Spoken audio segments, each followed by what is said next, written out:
Amém. Abra sua Bíblia comigo em Efésios capítulo 1, verso 1. Nós iniciamos hoje uma nova série de mensagens aqui na PIBBH, chamada Como Ser um Cristão que está em Cristo e na cidade. Como ser um cristão que está nas regiões celestiais, mas também que habita aqui nessa terra. Como viver esse dualismo, como ser intencional nas nossas vidas. E você que abriu então a sua Bíblia em Efésios capítulo 1, verso 1, leia comigo. Eu quero convidar você a permanecer também com a sua Bíblia aberta. Não feche a sua Bíblia, mas acompanhe a leitura do texto. Efésios 1, verso 1, o texto diz assim: Paulo, apóstolo de Cristo Jesus, pela vontade de Deus, aos santos e fiéis em Cristo Jesus que estão em Éfeso. Com base nessa afirmação do apóstolo Paulo aqui no verso 1, aos fiéis em Cristo Jesus em Éfeso, nós vamos construir então essa série de mensagens. E ao longo dos próximos domingos, nós percorreremos toda a carta de Efésios, toda essa mensagem que o apóstolo Paulo escreveu a essa igreja de Éfeso. E nós vamos aprender então como viver esse cristianismo na terra, como de fato entender os conceitos do mundo espiritual, mas aplicar isso na nossa vida cotidiana. Como ser um cristão que está em Cristo e na cidade. E a ideia principal dessa série é mostrar para você que, embora você tenha nascido aqui nessa terra, você tenha nascido aqui nessa cidade, você tenha nascido nesse estado, você primeiro é um cidadão do reino dos céus. O apóstolo Paulo diz em Filipenses 3, verso 20, mas a nossa cidadania está nos céus, de onde esperamos ansiosamente o Salvador, o Senhor Jesus Cristo. Ou seja, embora estejamos aqui hoje e agora, nós somos criados no céu. Nós somos criados de maneira espiritual e a nossa cidadania é celestial. E isso muda tudo, isso altera tudo. É como um brasileiro que vai viver em outro país, ele não deixa de ser brasileiro.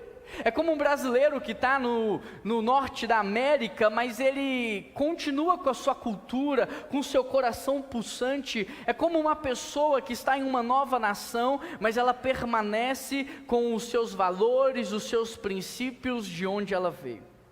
Em outras palavras, não é sobre aonde você está agora, mas é sobre onde você veio.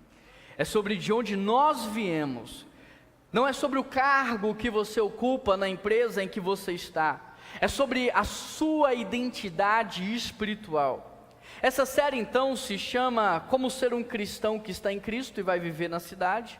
E o tema da mensagem de hoje é do céu para a terra. Você está preparado para isso? Está preparado para um 2025 novo em folha? Está preparado para tudo aquilo que Deus quer fazer através da sua vida? Então abra o seu coração nesse momento, mas feche os seus olhos para que nós possamos pedir a Deus que traga uma palavra de vida e de direcionamento aos nossos corações. Pai, nós queremos pedir ao Senhor o teu auxílio nessa hora.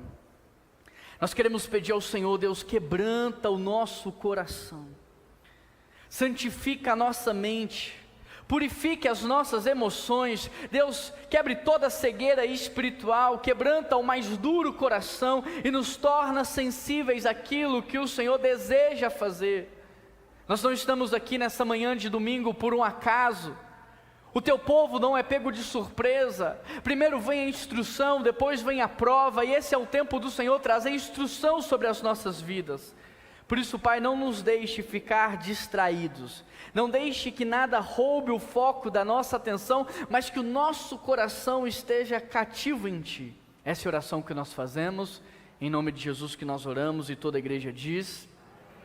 Efésios capítulo 1, verso 1, o apóstolo Paulo começa dizendo assim: apóstolo de Cristo Jesus, pela vontade de Deus. Paulo aqui, ele se apresenta como apóstolo, mas com ressalvas.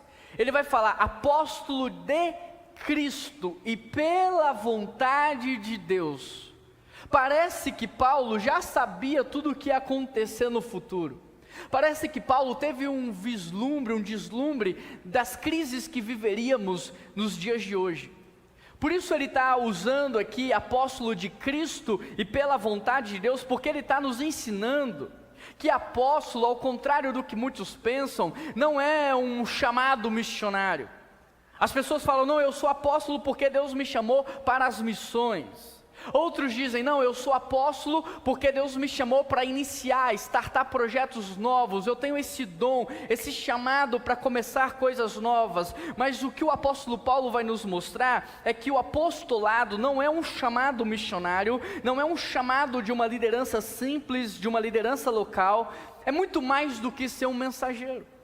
O apóstolo, para que vocês tenham uma ideia, ele é maior do que o embaixador. Por isso não existe mais apostolado no nosso tempo, porque a função de um apóstolo nesse tempo bíblico aqui, era uma função de tamanha autoridade, que poderia se igualar a um cargo de procurador. É como se essa pessoa recebesse de Deus autonomia e liberdade para agir por conta própria, para agir com iniciativa por conta própria. Por isso o apóstolo Paulo está dizendo, eu sou um apóstolo de Cristo, chamado por Cristo e pela vontade de Deus. Ou seja, nenhum ser humano pode se autodenominar apóstolo, nenhum ser humano pode se autodenominar qualquer que seja um título espiritual, se o próprio Deus não tiver o chamado para isso. E se o próprio Deus não tiver confirmado isso através da comunidade dos santos, que é a igreja local. Nenhum homem pode se dar qualquer que seja o título espiritual se Deus não tiver falado isso no encontro pessoal e confirmado isso através da igreja local. Sabe por quê? Porque todos nós somos chamados, predestinados a sermos filhos de Deus. Todos nós somos chamados a pregar as boas novas, a pregar o evangelho, a anunciar Cristo às nações, a batizar, a discipular. Todos nós temos esse chamado. Mas há na Bíblia alguns chamados muito específicos que não são para todos, mas para aqueles que Deus de antemão escolheu, de antemão separou, de antemão preparou para que ele pudesse viver então um ministério. Entrar para algo que Deus não te chamou vai te custar algo que você não tem condição de pagar. Fazer algo que Deus não te pediu para fazer, vai fazer com que você sofra de maneira desnecessária. Não é todo mundo que consegue cantar chorando, pregar sangrando, cuidar dos outros quando precisa ser cuidado. Então por isso o apóstolo Paulo começa dessa maneira, e é importante que a gente leia a Bíblia com cuidado, e não de maneira automática, passando pelo texto sem prestar atenção nos detalhes. Paulo diz assim, apóstolo de Cristo Jesus pela vontade de Deus, e agora ele vai endereçar sua carta aos santos e fiéis. E a palavra santo aqui no original, não é alguém que não peca, não é alguém que não erra, não é alguém que não está suscetível às falhas, não. Santo aqui na Bíblia não é alguém que morreu e foi canonizado e agora é declarado como santo pela igreja, não é sobre isso que o apóstolo Paulo está falando. Santo no grego, santo no original, é alguém que foi separado por Deus para viver uma vida consagrada a Ele. É alguém que Deus separou para fazer parte agora da sua família, a família de Cristo. Fiel aqui não é alguém que não vai frustrar o Senhor Jesus. Fiel aqui é alguém que confia no Senhor em toda e qualquer circunstância, em toda e qualquer situação, de modo que todo santo é um fiel, e todo fiel também é alguém santo. E a igreja de Cristo, ela é composta dos santos e dos fiéis. Então essa carta também está sendo endereçada à primeira igreja batista de Belo Horizonte, amém? Deixa Deus falar ao seu coração. Ele diz assim, aos santos e fiéis que estão em Cristo Jesus e que estão em Éfeso. Em cima dessa afirmação, então, eu quero trazer verdades que vão nortear o seu 2025. Não tem como você entrar na sua segunda-feira sem convicção das verdades que serão ministradas aqui. E aí, então, para que você possa entender do verso 3 até o verso 6, há uma perícope. E nessa perícope, o apóstolo Paulo, ele vai tratar das bênçãos celestiais. Olha o que ele diz, Bendito seja o Deus e Pai do nosso Senhor Jesus Cristo, que nos abençoou com todas as bênçãos espirituais nas regiões celestiais em Cristo. Porque Deus nos escolheu nele, antes da criação do mundo, para sermos santos e irrepreensíveis em sua presença. Em amor nos predestinou, para sermos adotados como filhos por meio de Cristo, conforme o bom propósito da sua vontade, para o louvor da sua gloriosa graça, a qual nos deu gratuitamente no amado. As pessoas que não conhecem a Deus, as pessoas que não tiveram encontro com Cristo, elas se movem pela falta, elas se movem a partir da matéria, elas querem suprir a carência e o vazio a partir de bens materiais. Então eu não me considero um grande homem, e aí eu preciso de um carro para me afirmar na sociedade como um grande homem. Eu não me considero uma pessoa vitoriosa, então agora eu preciso comprar uma casa e falar, não, eu tenho uma casa, essa casa é minha, para poder me sentir vitorioso. Uma pessoa que não conhece a Cristo, ela se move em torno da escassez, ela se move em torno da falta, mas aqui o que a Bíblia vai nos mostrar é que um cristão é diferente disso. Você pega o Antigo Testamento, por exemplo, quando a revelação não era completa, você vai perceber que as pessoas ali estavam atrás da bênção de Deus, e não do Deus da bênção. Então, qual é o Deus mais poderoso? Qual é o Deus que faz mais? Qual é o Deus que abençoa mais? Elas se movem nessa concepção. Mas no Novo Testamento, quando a revelação é completa, nós entendemos que agora, maior e melhor do que as bênçãos materiais, são as bênçãos espirituais. Olha o que o texto diz no verso 4, Deus nos abençoou com o quê? Com algumas bênçãos? Com algumas bênçãos materiais? Não, como que Deus nos abençoou? Com todas as bênçãos espirituais nas regiões celestiais. Isso aqui, querido, é poderoso. Isso aqui, se você traz da mente para o coração e aplica na sua vida esse entendimento, isso vai nortear suas decisões de uma maneira que você não tem ideia. Abençoar aqui, Deus abençoou, a palavra abençoar, significa conceder graça, significa conceder favor imerecido, um presente que você não merece. Deus nos abençoou, ou seja, Ele te deu o favor dEle. Tem pessoas que têm o seu favor, e essas pessoas que carregam o seu favor, você é capaz de fazer o que você tiver nas mãos para ajudá-la. Você entende que você tem o favor de Deus sobre você, que as mãos do Senhor estão sobre a sua vida. Ele nos abençoou, Ele nos concedeu graça de forma gratuita. Agora, sabe o que significa tudo no grego? Tudo no grego significa a mesma coisa no português, tudo é tudo. Deus não nos abençoou com algumas bênçãos, Deus não separou para você 1/3 das bênçãos, não, o texto diz que Ele te abençoou com todas as bênçãos espirituais. Aonde? Aonde? Nas regiões. Aí você passa pelo texto, nas regiões celestiais, não reflete, não pensa e não absorve a grandeza disso daqui. Sabe por quê?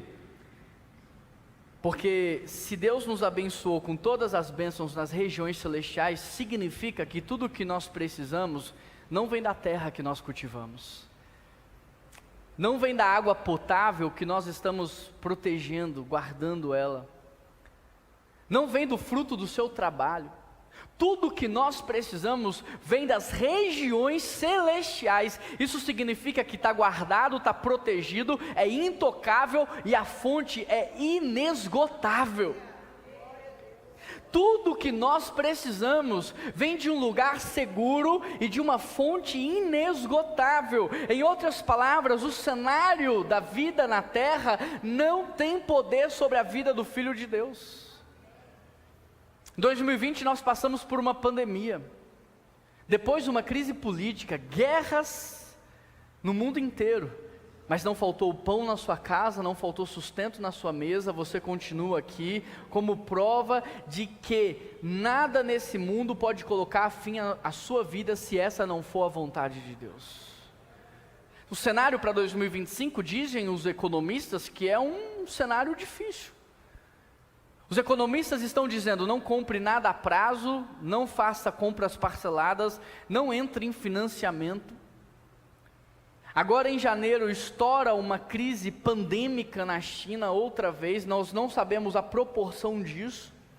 O cenário para 2025 é um cenário de inflação, crise política, econômica, um cenário difícil. Mas por que que eu e você podemos ter alegria quando passamos por diversas provações? Por que que eu e você podemos passar louvando e adorando ao Senhor? Porque a fonte de tudo que nós precisamos não vem dessa terra, mas nós já fomos abençoados nas regiões celestiais e com todas as bênçãos que nós precisamos.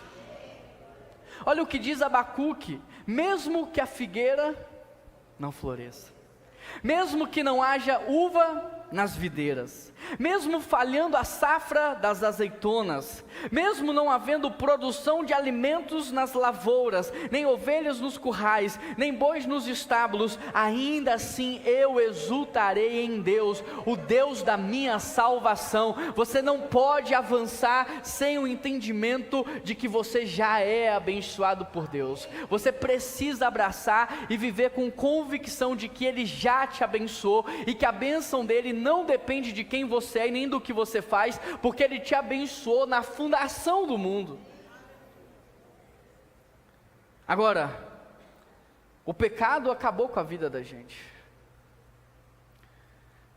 A Bíblia diz que os olhos do Senhor não estão fechados para que Ele não veja o seu sofrimento.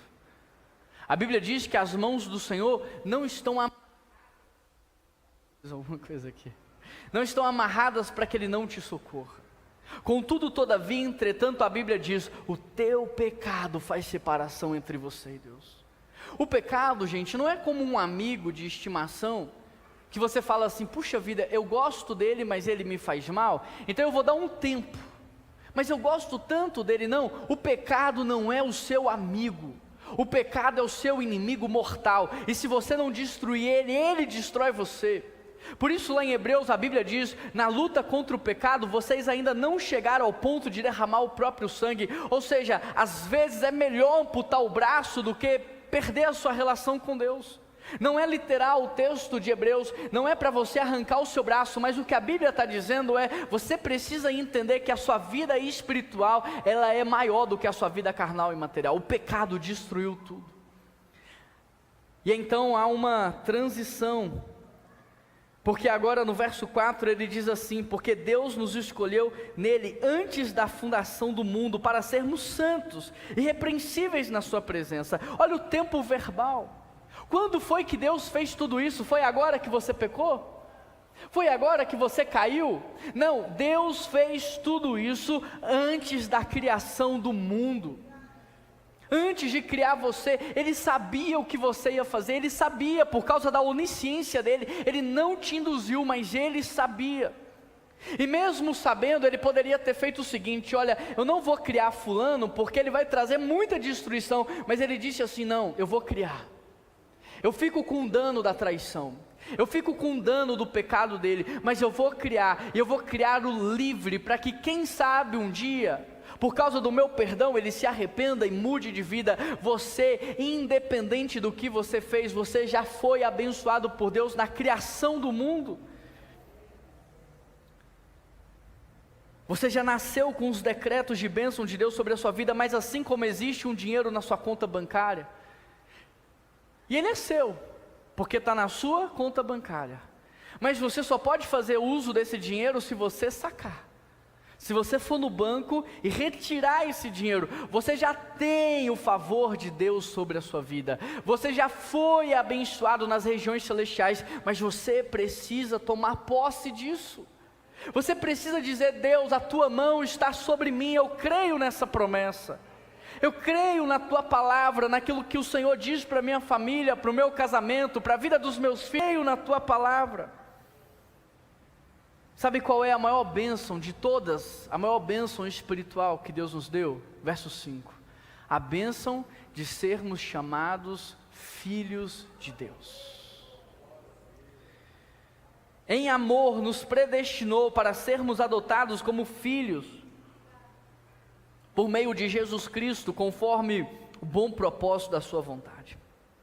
Ser adotado como filho de Deus, querido, é a maior bênção que pode existir nesse mundo. Talvez você não consiga entender isso, mas deixa eu usar uma analogia simples, um exemplo simples para que você possa entender. Quantos aqui são daquele tempo que o Silvio Santos fazia um aviãozinho com dinheiro? Hoje faria um Pix talvez, né? Quem quer um Pix, mas naquele tempo era um aviãozinho. O que ia ser melhor para você? Fala a verdade. Participar de um programa e pegar um aviãozinho do Silvio Santos, ou ele decidir adotar você como filho dele? O que seria melhor? Ele contratar você como funcionário para ser um apresentador de um dos seus programas de domingo, ou ser filho dele? O que seria melhor? Ele te dar um carro novo, ou ser filho dele? Você entende o que eu estou falando? Aquele R$100, você vai na padaria, ele acaba. Você vai no sacolão, ele acaba. Um emprego, você pode ser demitido. Um carro novo perde o valor, alguém rouba, bate, destrói. Mas ser filho do dono significa que tudo que o pai tem, você tem também. Que tudo que o pai acessa, você acessa também. É por isso, e talvez agora você entenda, que quando Deus fala para Moisés, vai, eu te garanto o resultado, vai, eu garanto o sucesso, Moisés não foi. Entende? Porque não adianta nada um bem material, não adianta nada um sucesso humano, não adianta nada se nós não tivermos uma relação com Deus, isso não significa nada. Nós não estamos falando de qualquer pai. A gente não está falando do dono do SBT que por um acaso, inclusive, já faleceu. Nós não estamos falando de um homem que pode adoecer e morrer. Nós não estamos falando nesse texto de um homem que vai voltar atrás na palavra dele com você. Nós estamos falando de um Deus que é vivo, poderoso, perfeito, santo, justo, misericordioso. É sobre este Deus que nós estamos falando. É sobre o Pai perfeito, é sobre o Criador dos céus e da terra, aquele que sustenta a criação com o poder da sua palavra, é o médico dos médicos, é o Rei dos reis, é o Senhor dos senhores. Este é o Pai que te adotou, esse é o Deus que escolheu você antes da fundação do mundo para te chamar de filho. Dos versos 3 a 6, Paulo diz assim: olha, antes de começar 2025, tenha a convicção de que você já é abençoado. Agora, dos versos 7 até o verso 12, ele vai falar da obra que Jesus fez por nós.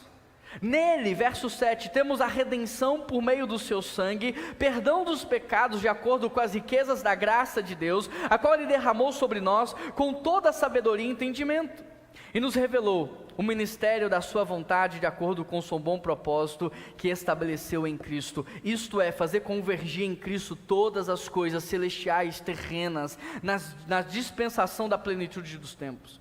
Nele fomos também escolhidos, temos sido predestinados conforme o plano daquele que faz todas as coisas, segundo o propósito da sua vontade, a fim de que nós, os que primeiro esperamos em Cristo, sejamos para o louvor da sua glória. Querido, olha o sonho, o plano que Deus teve para o seu povo. Deus sonhou com uma família, Deus sonhou com um relacionamento de intimidade, de comunhão. Deus colocou o homem no Éden, tendo tudo o que precisava para que ele se movesse pelo propósito, não pela falta, mas o pecado acabou com tudo. O orgulho de Lúcifer o colocou para fora do céu. O orgulho de Adão e Eva o colocaram para fora do paraíso. E o orgulho, o nosso pecado, tem destruído a nossa vida. Não é que Jesus no final dos tempos vai te condenar para o inferno. Você precisa entender que você já nasceu condenado ao inferno. Porque se por um homem santo o pecado entrou no mundo, Adão não tinha pecado, e se por um homem santo o pecado entrou no mundo, e na lei divina o salário do pecado é a morte, mas há um princípio de igualdade, então não é a morte de qualquer homem, tem que ser a morte de um homem santo. Assim como o pecado entrou por um homem santo, a morte tem que ser de um homem santo. E aí você tem então Filipenses 2, o texto da kenosis, o esvaziamento de Cristo, porque Ele, sendo Deus, olha para a humanidade, entende que não há outra saída e decide descer como um homem, esvaziar-se da sua glória, abriu mão, desceu como um homem, foi tentado, a Bíblia diz, não em algumas áreas, mas a Bíblia diz, tentado em todas as áreas, mas não pecou. E aí naquela cruz, o texto diz que Ele entregou o seu Espírito. Ao terceiro dia, o Pai o tira da sepultura, e quando o Pai o tira da morte, Ele derrota a morte, a condenação do pecado, de uma vez por todas, dizendo para todos os que veriam depois, o preço foi pago. E ninguém poderia pagar esse preço. E ninguém pode pagar pela sua vida um preço maior, porque não existe outra pessoa que tenha um sangue puro e santo como o sangue de Cristo para derramar em favor de vocês. Então Cristo veio, e o apóstolo Paulo diz que para convergir todas as coisas, convergir o que, querido? O texto diz, as coisas celestiais com as coisas terrenas, ou seja, antes de você nascer, Deus havia pensado em você. Antes de você nascer, Deus havia sonhado com você, havia um projeto para a sua vida que o pecado destruiu, e o pecado te fez se prostituir nessa vida, com as imagens que as pessoas criaram a teu respeito, e ao invés de você viver para a glória de Deus, você começou a viver para satisfazer as pessoas, e você vai se prostituindo a sua identidade, o seu propósito, e aí você vai vivendo uma subvida, você vai sobrevivendo. Aí entra Cristo, para convergir todas as coisas, para fazer com que aquele sonho se torne possível outra vez, para fazer com que aquele projeto seja vivido, para te dar a oportunidade de viver uma vida livre, abundante, o sonho que Deus sempre teve para você. A palavra diz, olha, eu tenho planos de paz. A palavra do Senhor diz sobre os planos e as promessas que Ele tem para nós, mas nós não nos apegamos à obra de Cristo, nós não aceitamos verdadeiramente Jesus no nosso coração e deixamos que Ele redima as nossas vidas, sabe? Tem muitas pessoas, principalmente aqui em Minas Gerais, que pagam um preço muito alto para chegar até o México, e passam às vezes 40, 50 dias sendo torturados no deserto do México para tentar viver o sonho americano. Mas a Bíblia nos fala sobre uma história de alguém que atravessou o deserto da cruz, que passou pelo vale da sombra da morte, para fazer com que você vivesse um sonho, mas não o sonho de uma nação terrena, o sonho de uma nação celestial, o sonho perfeito de Deus, o sonho maravilhoso do Criador, o sonho daquele que deu palavras de ordem para que você viesse à vida. Este não é um sonho qualquer, não é o seu sonho, não é um sonho material, não é um sonho terreno, não é um sonho falho, é o sonho perfeito de Deus para a sua vida. Então Jesus Cristo veio para convergir o sonho celestial, espiritual, à sua vida terrena na terra. Olha o que o texto diz, verso 9, Ele nos revelou o mistério da sua vontade, de acordo com o seu bom propósito que estabeleceu em Cristo. Nele fomos escolhidos, predestinados conforme o plano daquele que faz todas as coisas, a fim de que nós, os primeiros que esperamos em Cristo, sejamos para o louvor da sua glória. Essa é a obra que Cristo está fazendo na minha e na sua vida. Agora, olha que transição linda, porque o apóstolo Paulo começa falando: você é abençoado nas regiões celestiais com todas as bênçãos espirituais. O pecado quebrou isso, mas Cristo veio, pagou o preço, derramou o sangue dele, convergiu todas as coisas, e agora o Espírito Santo vem e ele vai concluir essa obra. Então do verso 13 ao verso 14, o apóstolo Paulo vai falar do selo do Espírito Santo. Verso 13, nele quando vocês ouviram e creram na palavra da verdade, o evangelho que os salvou, vocês foram selados com o Espírito Santo da promessa, que é a garantia da nossa herança, até a redenção daqueles que pertencem a Cristo para o louvor da sua glória. Deus te abençoou, Cristo te salvou, e o Espírito Santo te selou. Ele te lacrou. E é por isso que nós batistas, nós não cremos na perda da salvação, porque se quem te salvou foi Cristo Jesus com o derramamento do sangue dele, se quem pagou o preço por você foi Cristo, e se você foi selado do Espírito Santo, quem é que pode desfazer o trabalho que Deus fez? Quem é que pode quebrar o selo do Espírito Santo? Quem é que pode quebrar o selo inviolável do Espírito Santo na sua vida? Aí você me diz assim: pastor, então me explica sobre aquelas pessoas que passam a vida na igreja, batiza, entrega a vida para Jesus, mas depois sai, trai, rouba, mente, destrói, nunca foi salvo. Eu venho de uma escola de pastores. Pastor Ari Veloso formou o pastor André Fontana, pastor André Fontana me formou. Pastor Ari Veloso já é falecido, mas ele é considerado pelos pastores o pai dos pastores no Brasil, um grande formador de pastores para a nossa nação. E no seu ministério na Igreja Batista no Morumbi, num auditório para mais de 5.000 pessoas, ele falou o seguinte: se 5% de vocês forem salvos verdadeiramente, eu termino o meu ministério feliz.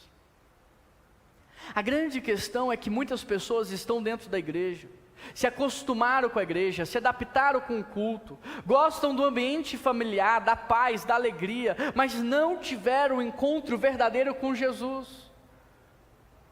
Isso explica o porquê que aqui tem muita gente que ainda faz muita coisa ruim. Sabe por quê? Porque o pecado na vida do crente, ele é um acidente. A gente peca por acidente, não por planejamento. O Espírito Santo não deixa. Quando a gente cai, a lágrima já escorre no olhar, o coração fica apertadinho. Aí já vem o arrependimento e você quer mudar de vida. Eu não posso ficar aqui. Mas uma pessoa que não tem Cristo no coração, ela planeja fazer, ela ensaia fazer, ela pensa em fazer, e ela consegue permanecer no lamaçal do pecado. Essa é a diferença. A gente pode até escorregar, mas a gente levanta e volta para o caminho, porque o Espírito Santo completa a obra que ele começou a fazer. Então o texto está dizendo que o Espírito Santo veio, e ele é a confirmação da promessa. Ele é a garantia da promessa. Vocês foram selados com o Espírito Santo da promessa, que é a garantia da vossa herança. Qual é a garantia de que você é salvo? O Espírito Santo que te selou. Qual é a garantia de que você vai entrar no paraíso preparado por Deus? O Espírito Santo que te selou. Qual é a garantia de que você vai receber o seu galardão? O Espírito Santo que te selou. Ele é a nossa garantia, não são as minhas obras. É o Espírito Santo que me selou. Agora, embora não sejamos salvos pelas obras, nós somos salvos para as boas obras. A Bíblia diz que você conhece uma árvore pelos seus frutos. E se não há fruto de arrependimento, não há salvação. E se não há boas obras, se não há generosidade, se não há honra, se não há perdão, se não há reconciliação, também não há salvação. Então, para todos aqueles que foram abençoados nas regiões celestiais, para todos aqueles que foram salvos por Cristo e selados pelo Espírito Santo, Paulo agora vai fazer uma oração. E você precisa receber essa oração na sua vida, você precisa orar em cima da palavra de Deus. Olha, pelo que o apóstolo Paulo ora por você, a partir do verso 17, você pode ler já orando inclusive. Ele diz assim: peço que o Deus de nosso Senhor Jesus Cristo, o glorioso Pai, lhes dê espírito de sabedoria e de revelação. No pleno conhecimento dele, oro também para que os olhos do coração de vocês sejam iluminados, a fim de que vocês conheçam a esperança para a qual ele os chamou, e a incomparável grandeza do seu poder para conosco, os que cremos conforme a atuação da sua poderosa graça. Você que é abençoado, você que foi salvo por Cristo, você que foi selado pelo Espírito Santo de Deus, Paulo está dizendo que Deus dê para vocês agora sabedoria. Sabedoria é o conhecimento que Deus tem da vida e do futuro, traduzido em ações práticas. Que Deus dê para vocês o conhecimento da vontade do futuro, o conhecimento daquilo que vai acontecer, que Deus revele para vocês, para que vocês não sejam pegos de surpresa, mas tomem decisões coerentes e corretas com a vontade dEle. Que Deus revele para vocês o coração dEle, a vontade dEle, que os olhos do coração sejam abertos. Que vocês conheçam a herança dos santos, para que essas coisas terrenas não enchem o coração de vocês de prazer. Sabe, quem conhece a herança dos santos, não fica vaidoso com um carro novo. É bom ter um carro novo, mas isso é só um carro. Quem conhece a herança dos santos, não se ilude com um salário maior, é só um salário. E Paulo está dizendo, eu oro para que vocês conheçam a herança dos santos, para que vocês não sejam movidos por essas coisas, porque isso vai trazer ansiedade, isso vai trazer esgotamento, isso vai trazer crise do pânico, isso vai acabar com vocês. Viver pela falta destrói a alma, viver na perspectiva da escassez destrói a alma de vocês, destrói o emocional. Agora ele ora também assim, que vocês conheçam a incomparável grandeza do poder de Deus e a sua poderosa força. Que força, que poder é esse que o apóstolo Paulo está falando? Do 20 ao 23, ele vai demonstrar para vocês o poder e a força da qual ele está falando. Esse poder ele exerceu em Cristo, ressuscitando dos mortos e fazendo-o assentar à sua direita nas regiões celestiais, muito acima de todo governo, toda autoridade, todo poder e domínio, e de todo nome que se possa mencionar, não apenas nesta era, mas na era que há de vir. Deus colocou todas as coisas debaixo dos seus pés, e designou Cristo como cabeça de todas as coisas para a igreja, que é o seu corpo, a plenitude daquele que enche todas as coisas em qualquer circunstância. O apóstolo Paulo está dizendo o seguinte, olha, você precisa conhecer esse poder, que foi lá na sepultura e tirou Cristo da morte. Você precisa conhecer esse poder para que você se sinta seguro, para que você haja com consistência, com perseverança. Você precisa conhecer o poder que fez com que Cristo assentasse agora à direita do Pai. E o governo que Deus deu para ele, o texto diz, está acima de todo governo, toda autoridade, todo poder, todo domínio e todo nome. Eu e você não precisamos temer o Putin. Eu e você não precisamos temer o imperador da Coreia do Norte. Eu e você não precisamos temer nenhum governo deste mundo, porque Deus colocou Cristo acima de tudo isso. O que foi o nazismo perto do poder de Deus? O que foi o Império Romano? Tudo isso está debaixo dos seus pés. E é por isso que nós, cristãos, filhos de Deus, não precisamos temer crise política, crise econômica, crise pandêmica, nada disso. Porque as nossas bênçãos estão nas regiões celestiais. Então se faltar pão na terra, o maná cai do céu. Se faltar água nos rios, a água brota da pedra, o mar se abre. Nós precisamos conhecer o poder que Deus tem, para que nós possamos caminhar de maneira segura, porque quem conhece o final da história, passa pela história de modo diferente. Uma aplicação prática para a gente encerrar, diante de tudo o que foi dito, redefina a sua cidadania. Da mesma forma que um brasileiro, quando vai para a Itália, e agora se torna um cidadão italiano e tem dupla cidadania, da mesma forma que esse brasileiro não perde a sua cultura, não perde os seus valores, não perde os seus princípios, não é porque você está aqui que você deve abandonar a sua cidadania celestial. Você é filho do Deus. Você foi feito de forma espiritual. Você foi criado nas regiões celestiais. Quando Deus sonhou e Ele pensou em você, a matéria se fez como consequência de uma voz espiritual que disse: haja. Redefina a sua cidadania. Você não é deste mundo. Você veio do céu e está a caminho do céu. A segunda coisa, redefina a sua identidade. Você não é órfão. Você não é um funcionário de Deus. Você não é um terceirizado de Deus. Por causa de Cristo que convergiu todas as coisas, agora você é um filho amado, uma filha amada. Hebreus diz que agora você pode acessar o trono com toda a liberdade de um filho. Redefina a sua mentalidade. Vive com uma mentalidade de escassez, de podridão de pensamentos. Vive numa mentalidade de egoísmo, individualismo. Quem não conhece a Deus, quem não é filho de Deus, então muda a sua mentalidade. Você que é filho, você que carrega o Espírito Santo dentro de você, agora você anda em transbordo. Agora você é um abençoador. Muito obrigado, meu amigo. Você é um abençoador.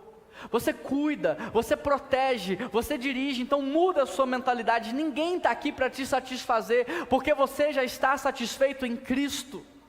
Ninguém está aqui para preencher as suas carências, os vazios existenciais que estão dentro de você, porque já foram preenchidos pelo Espírito Santo de Deus.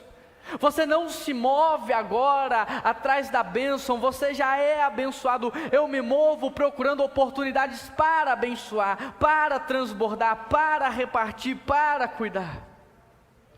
E por último, redefina o seu estilo de vida.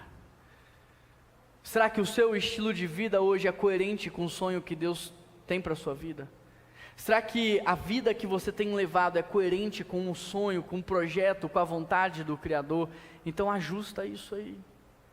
Te dar um exemplo simples e bobo para você entender na prática o que significa isso. Sou pastor, trabalho de terça a domingo, o ápice do meu trabalho é o final de semana. Não compensa para mim ter uma casa na praia. Não é coerente para mim ter um sítio, uma chácara. Não faz parte do meu estilo de vida. Entende? Isso tem que modelar tudo o que você tem, as escolhas que você faz, os lugares que você visita, as decisões que você toma. Entender que você é cidadão do céu, que você é filho de Deus. Conhecer a vontade que Deus tem para você, tem que modelar o seu estilo de vida nessa terra. Filhos de Deus não são pegos de surpresa. Primeiro vem a instrução, depois vem a prova. Essa é uma palavra para nortear o seu ano, para guiar a sua vida. Feche os seus olhos nesse momento e responda essa oração. Responda com uma oração a Deus essa mensagem, essa pregação.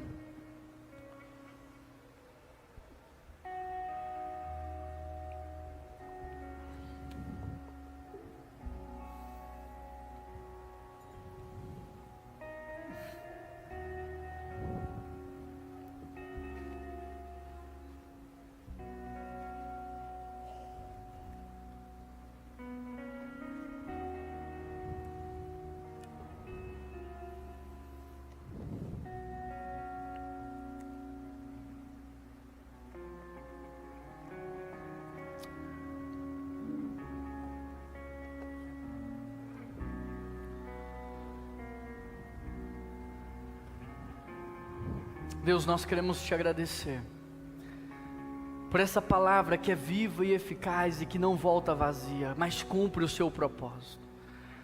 O Senhor sabe o porquê nós precisávamos ouvir essa palavra neste domingo.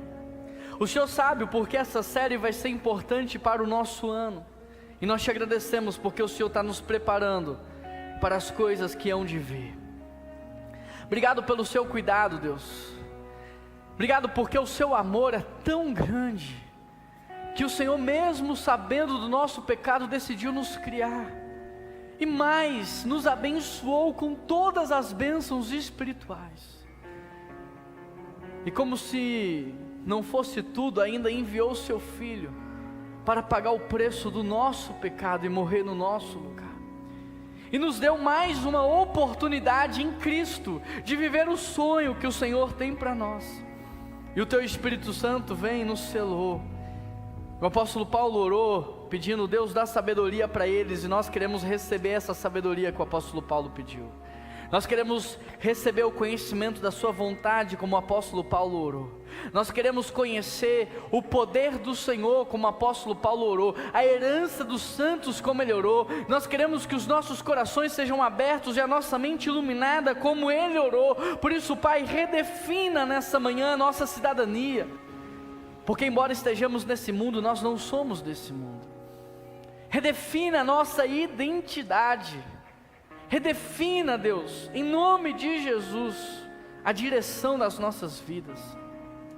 Redefina o nosso estilo de vida, que possamos viver para o louvor da sua glória, que possamos viver de maneira exclusiva para o Senhor, que possamos te entregar tudo o que somos, tudo o que temos, porque não há vida melhor do que essa, Pai. Recebe a nossa oração nesse momento. Pai, nós queremos te pedir perdão, Senhor. Nos perdoa, nos santifica, nos purifica. Em nome de Jesus, nos lava, que saiamos daqui, Pai, reconciliados contigo. Essa oração que nós fazemos, em nome de Jesus que nós oramos. Amém.